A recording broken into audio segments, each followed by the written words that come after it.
Today's Republican Party is quite diverse and spans all walks of life. So grab a chair and sit right down as we break them down into 10 basic types. If you ask Mr. Moneybags about the meaning of life, he'll say, "Ain't a damn thing funny." Because the only thing that's important to him is, "Where's the money? Where's the money? Give me the money." To hell with the lower classes. he says, Those people are all worthless cogs. I need to buy mink-fur-lined toilet seats and diamond jewelry for all of my dogs. he also hates the inheritance tax This policy I oppose. because a spoiled daughter needs every last cent to snort it all up her nose. Mr. Warhawk's idea of diplomacy is yelling, Let's solve everything with war. just as long as his kids aren't in the army, you see, and it's made up of the brown and the poor. He thinks he's a military genius, too, smarter than Sun Tzu and old Colin Powell, even though his only military training's from watching Red Dawn starring C. Thomas Howell.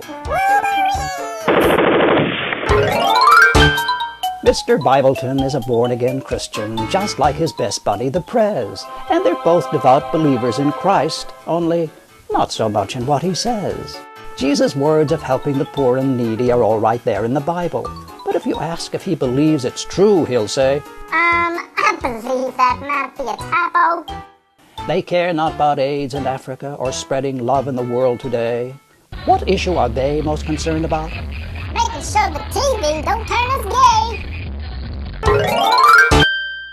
And here's Mr. Contrarian. He hates liberal causes and cases.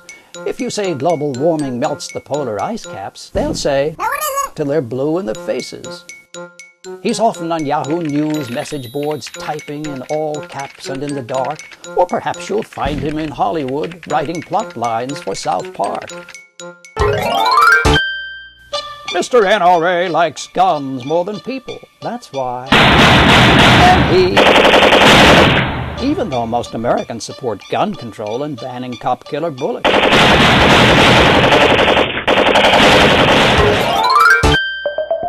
In business school, Mr. Frat learned that corporate groupthink is always quite right, which explains why he's such a super fan of Dane Cook, Fox News, and Coors Light.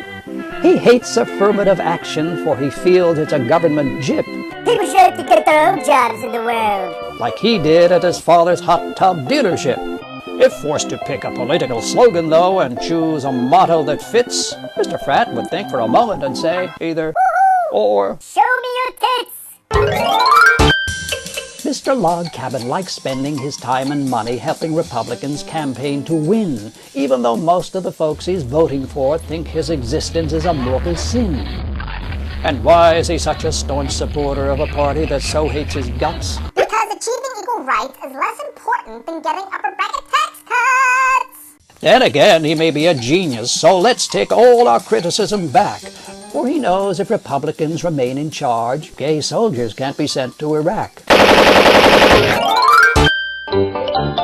Mr. Numbnuts is a hard-working fellow, and though he ranks among the working poor, he consistently votes for a party that boasts of killing free health care on the congressional floor. But is he angry with those rich old men who say they'll never raise his minimum wage? Well, not while there's plenty of beer and wrestling to channel all his misplaced rage. Just getting waylaid. He hit right in the face of that chair. The original Minutemen risked their lives defending us from English imperial power. What are today's Minutemen defending us from? Busboys making $3 an hour. Some say they're dedicated patriots and others an overzealous mob. Irregardless, someday it'll be more cost-effective to hire an illegal to do their job. And last is an Eisenhower Republican. He's a fan of fiscal restraint. He's also cautious with military intervention. He knows what's a war and what ain't. He's a thoughtful, decent, honest man who thinks that in order to win, you must be a moderate who unites all people and, uh-oh, looks like there's no room for him. Yes, the Republican Party's an intriguing patchwork of politics, personalities, and intent, all housed together under one great big insane political circus tent.